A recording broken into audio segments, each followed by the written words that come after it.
Estudar com Autonomia é um projeto da Secretaria Regional de Educação, Ciência e Tecnologia, sendo da sua única responsabilidade os conteúdos que passamos a emitir.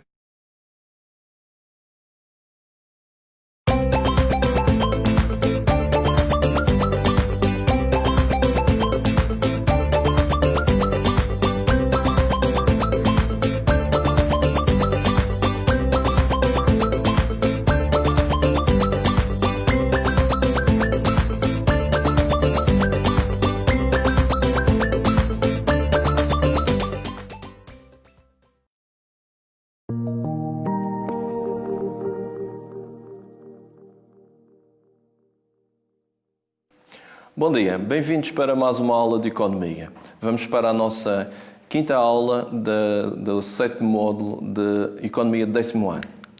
Como nós estávamos a ver, nós estávamos a chegar ao fim do programa de 10º ano de Economia e estamos a falar acerca da poupança e de um investimento. Nós vimos como é que os rendimentos eram obtidos nas atividades produtivas e tivemos a ver como é que eram distribuídos.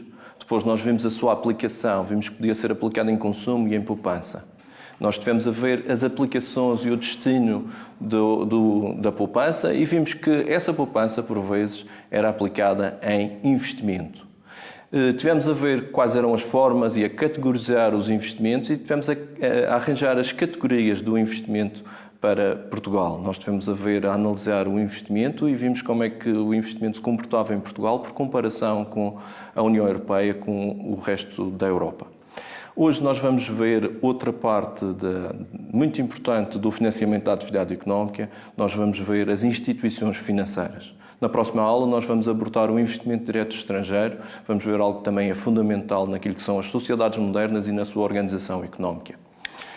Hoje vamos procurar arranjar a categorização do nosso sistema financeiro. Vamos compreender como é que ele está organizado e como é que os seus intervenientes vão procurar financiamento e onde vão colocar a sua capacidade de financiamento. Vamos ver quais são as funções que cada um dos organismos vai ocupar nesta grande estrutura que é tão fundamental para o funcionamento da atividade económica. Nós já tivemos a ver que as empresas podiam arranjar financiamento interno e financiamento externo, que podiam arranjar capacidade de financiamento interna para fazer os investimentos que precisavam e para financiar o seu crescimento e a sua forma de organização económica. Mas também vimos que muitas vezes esse financiamento não era suficiente para fazer face àquilo que necessitavam. Então iam buscar financiamento ao exterior. Dentro deste financiamento ao exterior, nós já categorizamos e já percebemos que pode haver duas formas de arranjar financiamento. Podem arranjar financiamento diretamente dos investidores, sem qualquer tipo de intermediário financeiro, ou então, indiretamente, arranjando através de instituições que se dedicam à intermediação financeira e vão obter o crédito que precisam para satisfazer as necessidades de financiamento que têm. Quando nós estamos a falar de financiamento direto, nós vamos nos concentrar no mercado de títulos. Vamos ver como é que as empresas podem ir diretamente junto dos investidores, procurar o seu financiamento e arranjar o seu financiamento.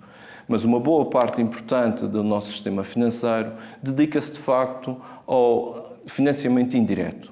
Então vamos nos concentrar em primeiro compreender o que é o sistema financeiro. Esta definição que nós arranjamos para o sistema financeiro tem muito a ver com aquilo que nós tínhamos falado acerca das capacidades e das necessidades de financiamento. E nós percebemos que o sistema financeiro vai conjugar, vai ter dentro de si todas as instituições que têm como função fazer chegar as capacidades de financiamento de quem as tem às empresas, às instituições, aos agentes económicos com necessidades de financiamento. A isto vai ser algo muito importante, que vão ser os serviços de intermediação financeira. Portanto, rebuscando um esquema que nós já tínhamos visto e aproveitando o exemplo daquela que é a instituição financeira, se calhar por mais comum, ou a que nós associamos todo o edifício do sistema financeiro, as entidades bancárias no fundo, são um bom exemplo de uma instituição financeira que opera no sistema financeiro, que vai agarrar nestas pessoas que têm capacidade de financiamento e nas suas poupanças e nas suas capacidades de financiamento e vai fazê-las chegar a quem delas precisa. É natural que quando fazem estas atividades não fazem sem qualquer tipo de retorno. Todas estas cedências temporárias de liquidez vão ter de ser ressarcidas, vão ter de ser compensadas. E os serviços de intermediação financeira também vão ter de ser ressarcidos, também vão ter de ser remunerados. Nós já tínhamos visto que essa remuneração era principalmente através dos juros, mas também através da prestação de serviços financeiros. Portanto, aquilo que nós temos aqui é o conceito do intermediário financeiro. São estas instituições que são fundamentais em fazer fluir a necessidade de financiamento para quem precisa, fazer fluir liquidez monetária para quem dela precisa. A primeira instituição que nós vamos abordar é o Banco de Portugal. O Banco de Portugal já tem muitos anos, foi criado em 1846 e, a partir de 1891, passou a ser o único banco com capacidade de emitir moeda para todo o território português. A partir daí, começou a desempenhar funções como Banco Central de Portugal. Notem que até 1974 o Banco de Portugal tinha capital privado dentro de si. Aliás, o Banco de Portugal nasceu como uma entidade bancária privada. Só a partir de 1974 é que o Banco de Portugal passa a ser completamente público com a sua nacionalização. Quais são as funções que o Banco de Portugal desempenha? Nós sabemos já que o Banco de Portugal vai ter funções que vão estar repartidas com o Banco Central Europeu, porque, como nós sabemos, nós aderimos ao euro e nós utilizamos como moeda o euro. Mas, ainda assim, o Banco de Portugal continua a ser o Banco Central português e continua a ter um papel fundamental em todo o nosso sistema financeiro.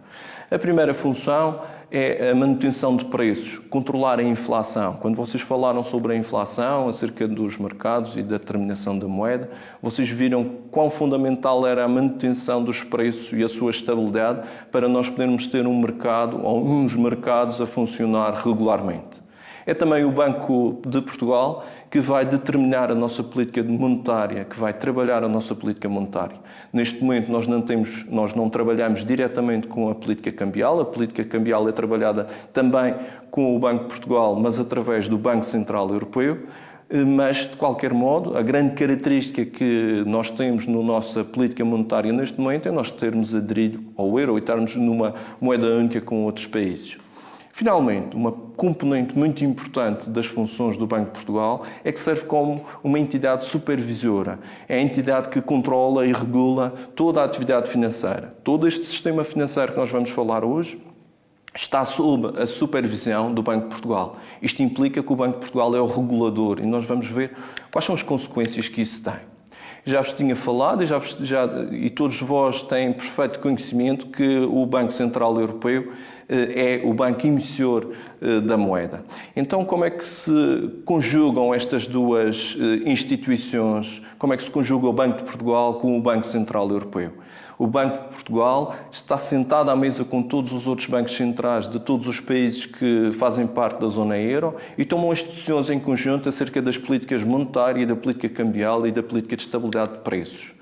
Portanto, é aqui dentro do Banco Central Europeu que é definida a política monetária para a zona euro. Naturalmente que os países que não pertencem à zona euro, mas que também estão dentro da União Europeia, também têm algo a dizer e também estão interessados na política monetária. A política monetária tem consequências que vão além da zona euro.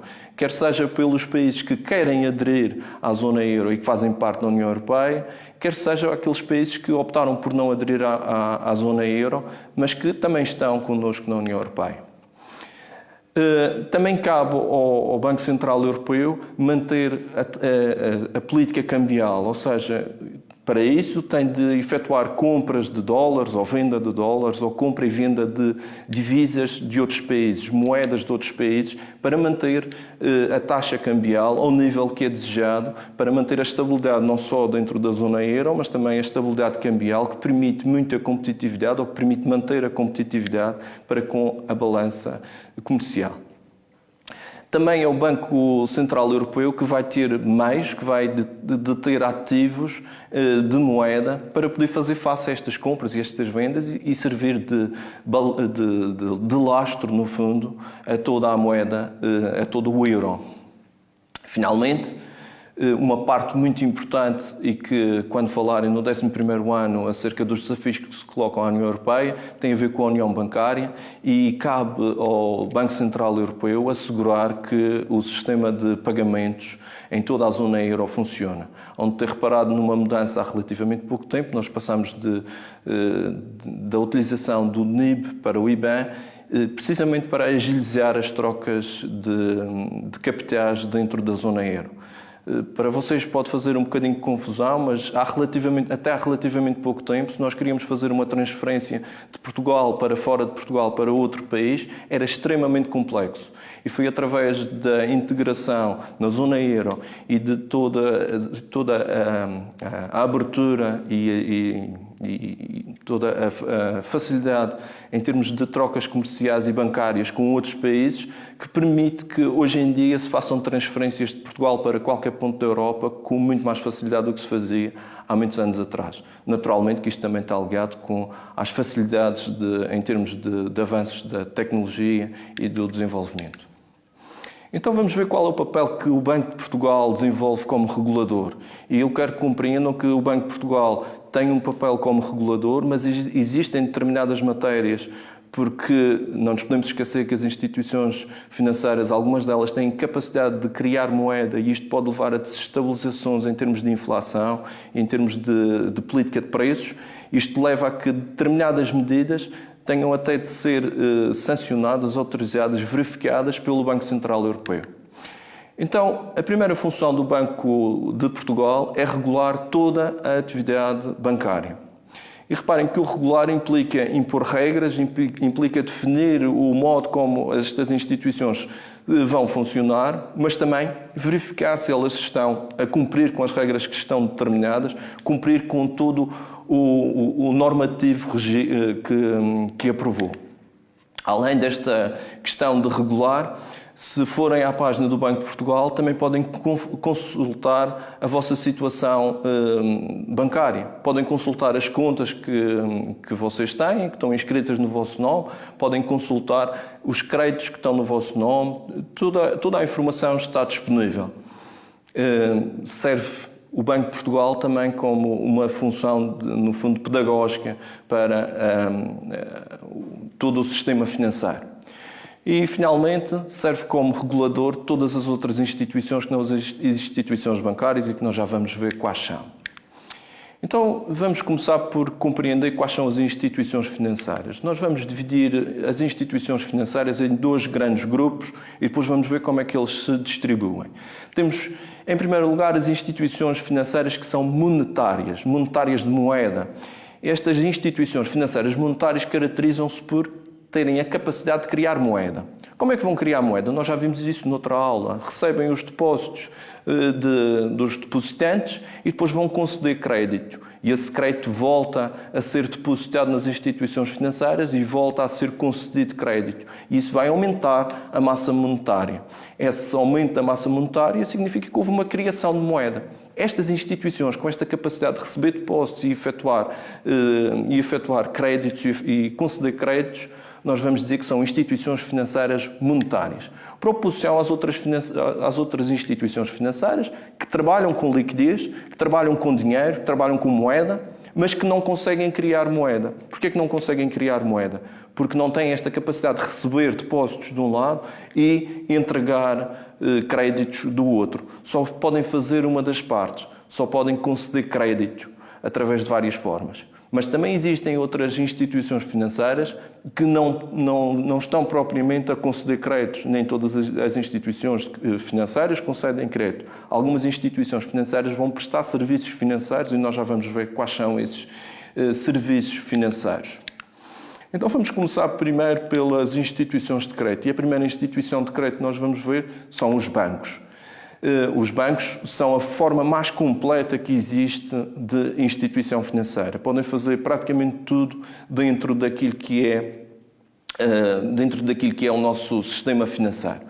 Depois nós temos umas instituições financeiras que são muito próximas das bancárias, mas que não têm todos os poderes que têm as instituições bancárias. Chamam-se as caixas económicas. Caixas económicas eram mais comuns há uns anos atrás, começam a desaparecer, mas vamos ver alguns exemplos. Depois nós temos as caixas de crédito agrícola ou caixas central de crédito agrícola mútuo, só existe uma. Então vamos ver os bancos, vamos nos concentrar primeiro para compreender o que é que os bancos fazem. E se vocês olharem para estas letrinhas miudinhas todas, podem ver a quantidade de serviços que os bancos podem fazer. Mas há uma coisa que acaba por induzir um bocadinho em erro, é porque, reparem, está aqui escrito um monte de coisas que os bancos podem fazer tanta coisa. Mas aquilo que não está aqui escrito significa que os bancos também não podem fazer. Tem de estar bem claro na lei aquilo que os bancos podem fazer e tem de estar autorizado pela entidade reguladora, pelo Banco Central, neste caso o Banco de Portugal. Então reparem, aquilo que caracteriza os bancos é receberem depósitos, é receberem fundos, é captarem as poupanças e depois concederem crédito. Esta é a grande característica. E depois tem uma série de outras coisas que nós já abordamos aqui. A alocação financeira, ou seja, os leasings e os rentings, podem fazer factoring, podem fazer transações cambiais, podem administrar carteiras de bolsas, de valores, podem fazer uma série de outras coisas, podem até administrar imóveis, podem fazer tanta coisa. Quais são os nossos bancos? Quais são os bancos que nós temos em Portugal? São estes os bancos que nós temos em Portugal. Também não são assim tantos, mas eventualmente são mais do que aqueles que vocês estão habituados e que reconhecem à partida. Existem bancos de maior dimensão, existem bancos de média dimensão, existem bancos mais pequenos, existem bancos de praticamente toda a dimensão em Portugal. Mas quais são os 5 maiores bancos neste momento em Portugal? Os 5 maiores bancos são estes que estão aqui. Caixa Geral de Depósitos é o maior banco, o BCP ou o Milênio é o segundo maior banco, o Santander, o Novo Banco e o BPI. São estes as 5 maiores instituições bancárias do país. Naturalmente existem outras que podem contar. E chama a atenção que também a questão da dimensão também depende de qual é o critério que se usa. Pode ser pelo número de balcões, pode ser pelo número de funcionários, pode ser pela dimensão dos ativos que o banco administra, pode ser pela dimensão dos passivos, mas estes são, de facto, os 5 principais bancos em Portugal. Então, reparem, estes 5 bancos acabam por ditar toda a estabilidade do sistema financeiro e se qualquer um destes bancos acaba por ter algum tipo de contrariedade, acaba por ter implicações muito sérias em toda a estabilidade do sistema financeiro. Então, eu tinha falado nas caixas económicas. Vamos então ver alguns exemplos de caixas económicas. Temos a Caixa Económica de Angra do Heroísmo, a Caixa Económica do Porto, são 2 caixas relativamente pequenas, e depois temos uma Caixa Económica que é o Montepio Geral. O Montepio Geral tem uma particularidade.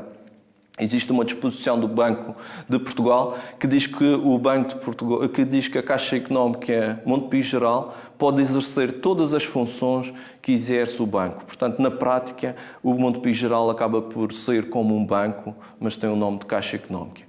A questão de ser uma Caixa Económica é que tem por trás, é administrada por uma instituição de solidariedade, uma instituição particular, ou seja, é mutualista. Quais são as instituições financeiras não monetárias? Nós já tínhamos visto que as instituições financeiras não monetárias são aquelas que não têm capacidade de criar moeda, ou seja, podem conceder créditos, mas não podem receber depósitos. Então vamos distinguir aqui entre 2 coisas. As instituições de crédito, instituições financeiras de crédito, instituições de crédito hipotecário, sociedades de investimento, sociedades de locação financeira, factorings, sociedades para aquisições a crédito, garantia mútua, moeda eletrónica. Reparem, temos aqui uma série de instituições de crédito que servem de apoio. Se nós formos a ver, em termos de legislação, nós temos estas instituições todas, são passíveis de serem criadas dentro da nossa legislação, muitas vezes não são criadas. E porquê? Porque implicam um certo músculo financeiro, exige uma capacidade financeira para poder criar este tipo de entidades. Quem é que tem esta capacidade financeira e este conhecimento sobre a matéria? Muitas vezes são os bancos. Então os bancos acabam por vezes, exercer diretamente dentro da sua esfera, sem criar estas sociedades. E nós vamos ver alguns exemplos de bancos que optam por criar sociedades que se dedicam especialmente a estas matérias. Então, Vamos aproveitar para pegar num exemplo que é mais atual, tem a ver com as instituições de moeda eletrónica. Temos aqui 3 exemplos de moeda eletrónica e, eventualmente, vocês estão mais atentos a estas questões ligadas à moeda eletrónica e à criação de moeda. O que é a moeda eletrónica? Estamos a falar da criptomoeda, estamos a falar da Bitcoin, por exemplo. No fundo, é uma moeda que não tem existência física, tem uma existência eletrónica e que é transacionada através de meios eletrónicos. Serve para fazer pagamentos, por exemplo, online. Este é, eventualmente, o grande caminho que todo o sistema financeiro está a correr e será, eventualmente, o grande crescimento que, no futuro, toda esta matéria vai ter. Isto significa que as moedas deixam de ter a capacidade de serem criadas exclusivamente pelos países e passam a poder ser criadas também por particulares. Isto tem consequências bastante dramáticas ou drásticas em termos de condução da política monetária e exige uma atenção bastante grande. Vamos passar então às sociedades financeiras. Vamos ver o que é que elas fazem. As sociedades financeiras basicamente fazem todo o serviço de administração de serviços financeiros. E o que é que são serviços financeiros? Podem ser desde o auxílio e a prestação de operações de crédito, pode ser a montagem. Vocês compreendem facilmente que montar um crédito de 100 milhões de euros exige um conhecimento sobre onde é que se vai buscar, o que é preciso, quem é que vai financiar, quais são as formas de obter o dinheiro, como é que se transaciona, e exige um conhecimento técnico bastante profundo sobre todo o sistema financeiro. Ora, existem sociedades que prestam esse serviço, prestam esses serviços, e chamamos a isso as sociedades financeiras. Dentro das sociedades financeiras nós podemos decompor, portanto, todas as sociedades que prestam serviços ligados à área financeira, nós podemos decompor numa série de sociedades. Temos, por exemplo, as sociedades corretoras. O que é que são as sociedades corretoras? São sociedades que compram e vendem ativos ou passivos, portanto, compram e vendem ações ou obrigações nos mercados bolsistas em nome de alguém.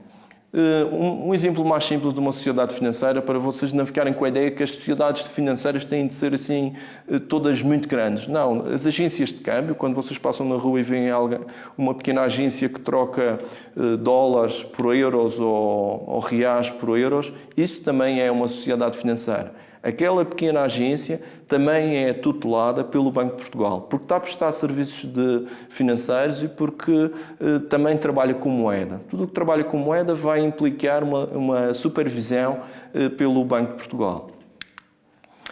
Então, olhando aqui para um quadro resumo daquilo que são as instituições financeiras portuguesas, distinguimos entre as instituições financeiras que são monetárias e não monetárias. Dentro das instituições financeiras monetárias, nós vamos distinguir principalmente os bancos, as caixas económicas e as caixas de crédito agrícola mútuo. E também temos os fundos do mercado monetário, portanto, fundos que trabalham diretamente com moeda. Dentro das instituições financeiras não monetárias, temos os outros intermediários financeiros, ou seja, que trabalham com todo o tipo de serviços financeiros de crédito, de sociedades de capital de risco, ou seja, sociedades que ajudam a arrancar com negócios. Alguém que quer arrancar com um negócio e não tem capacidade financeira, a sociedade de capital de risco empresta uma parte do dinheiro ou adquire uma parte da empresa e ajuda a fazer o arranque desta empresa e depois, ao fim de um determinado tempo, vende a sua parte. E depois temos também os auxiliares financeiros, aqueles que servem para apoiar todo o serviço financeiro. Dentro das instituições financeiras também, nós temos as empresas de seguros, as sociedades de seguro. Vocês lembram-se quando nós estávamos a falar, a dividir em agentes, nós também colocámos ali as agências de seguro. As agências de seguro também são consideradas sociedades financeiras e têm aqui uma dupla fiscalização que tem a ver com o Banco de Portugal e com a Associação Portuguesa de Seguros. Então vamos ao mercado direto, vamos ao mercado de títulos, vamos tentar perceber outra forma das empresas arranjarem o seu financiamento. Essa forma é através do mercado de valores. E a primeira coisa é o mercado de títulos, qual é a sua definição? É um mercado como qualquer outro, é um local de encontro entre oferta e procura e que tem um bem que é transacionado. E esse bem transacionado são os valores mobiliários. valores mobiliários que podem ser ações, podem ser obrigações, podem ser uma série de coisas e conforme cada uma delas vamos ter classificações diferentes. Eu trouxe aqui várias formas. Temos aqui, por exemplo, a Bolsa de Nova Iorque e se vocês repararem temos ali o que é chamado o floor da Bolsa de Nova Iorque, que é onde os corretores vão comprar e vender ações. Eles vão comprar e vender ações uns aos outros em nome dos seus clientes. Temos agora, já há uns anos para cá, ligadas às tecnológicas, as bolsas têm progredido para cada vez mais um ambiente virtual. Significa que já não existe um encontro físico entre as pessoas. Neste caso temos o Nasdaq. As pessoas compram e vendem ações, mas não têm um encontro direto entre as pessoas. É tudo feito através dos meios eletrónicos. A compra e a venda é feita por internet. E então, quais são os objetos que são transacionados nestes mercados de títulos? Temos ativos financeiros, que são as ações, principalmente, as ações, a parte da titularidade de uma empresa, ou então temos passivos financeiros. Passivos no sentido de dívida, de obrigação, a obrigação que alguém assume. Então, imaginem uma empresa muito grande que quer arranjar financiamento, mas não está interessada em ir ao banco, vai agarrar na dívida e vai colocá-la junto dos seus investidores diretamente. E vai dizer, vocês ficam com esta partezinha da dívida, vocês podem comprar esta parte da dívida e ao fim de um determinado tempo nós vamos devolver essa parte. Finalmente, nós temos também os derivados financeiros. E o que é que são os derivados financeiros? São produtos financeiros que derivam dos produtos originais. Por exemplo, eu posso comprar os futuros do petróleo. O preço do petróleo é determinado através da sua transação de derivados, através da transação de futuros. Se eu quiser comprar petróleo, eu vou comprar agora para daqui a um ano, ou para daqui a 2 anos, ou até para daqui a 5 anos. E depois, conforme a sua conjugação, nós podemos comprar ou vender este bem. Nós podemos ir comprando e vendendo ao longo do tempo os futuros. E reparem que o mundo dos derivados financeiros é complexo e vai desde as coisas mais básicas, aliás, começou com os cereais, até aos bens mais complexos e mais essenciais à nossa vida, como, por exemplo, o petróleo. Então, o mercado de títulos, vamos tentar distinguir o que é o mercado de títulos, e esta é uma noção que é preciso vocês saberem em termos programáticos. Nós temos 2 tipos de mercado de títulos. Temos o mercado primário, e no mercado primário é quando as empresas vendem pela primeira vez o bem, quando vendem a ação, quando colocam a ação, a obrigação pela primeira vez. Isso é o mercado primário. E reparem que a importância do mercado primário é que vai determinar o preço para o futuro. Além de ser muito importante, porque é uma forma de financiamento da empresa. Reparem, imaginem que vocês querem aumentar a dimensão da vossa empresa, mas não têm capacidade financeira, já esgotaram a capacidade de endividamento, ou então não querem endividar a empresa. Podem colocar parte da empresa, agarrar nesse dinheiro que recebem e vão injetar dentro da empresa. Isto é uma forma muito importante para financiar o crescimento da própria empresa. Depois, há o mercado secundário, que é a compra e a venda normal dos ativos ou dos passivos, é a transação normal. E aqui aplica-se a lei da oferta e da procura típica, tal como vocês deram já no passado.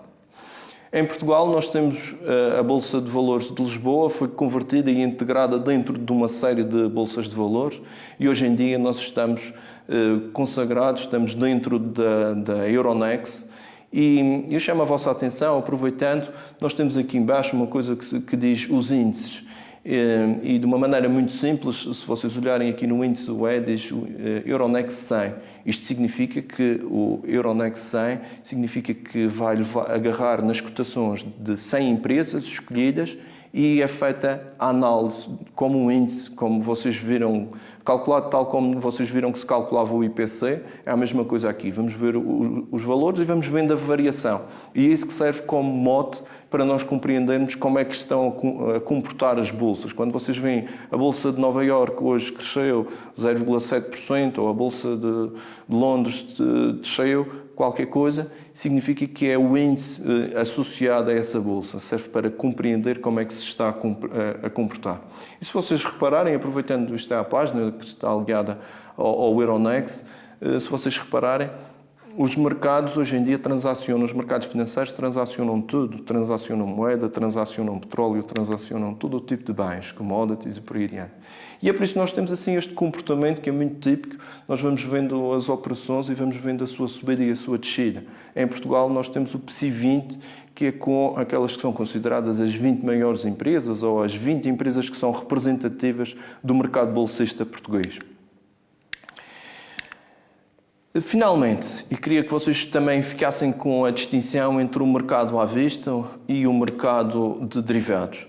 Tal como eu já tinha dito, o mercado à vista é quando os bens que são transacionados, o ativo ou o passivo que é transacionado, são as ações e as obrigações que são transacionadas diretamente.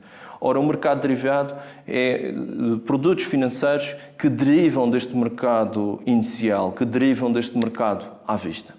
Então vamos agora agarrar nos conceitos que nós temos a reter desta área tão interessante que é o sistema financeiro e que tem tantos conceitos para aprender e que nós procuramos de alguma maneira aflorar e não complicar muito a sua compreensão. Em primeiro lugar, compreender que nós, quando falamos do sistema financeiro, estamos a falar principalmente das instituições de intermediação financeira, aquelas que agarram na capacidade de financiamento e fazem chegar a quem dela precisa. Nós devemos a ver a função do Banco de Portugal e a sua inserção com o Banco Central Europeu. Distinguimos instituições financeiras monetárias das não monetárias, as que tinham capacidade de criar moeda e aquelas que não criavam moeda. Vimos a função das sociedades financeiras e tivemos a abordar o mercado de títulos. Vimos a distinção entre o mercado primário, aquele mercado onde as instituições, as empresas, os agentes económicos colocavam pela primeira vez os ativos ou os passivos financeiros, e o mercado secundário, que era onde havia a transação de ativos e passivos financeiros. Finalmente, vimos a noção dos títulos, vimos os vários tipos de títulos. E, portanto, como sempre, se quiserem deixar alguma sugestão, se quiserem tirar alguma dúvida, podem me contactar através do mail ou através do Twitter ou qualquer outro meio e procurarei responder às vossas questões. E, como sempre, continuem a estudar economia. Obrigado.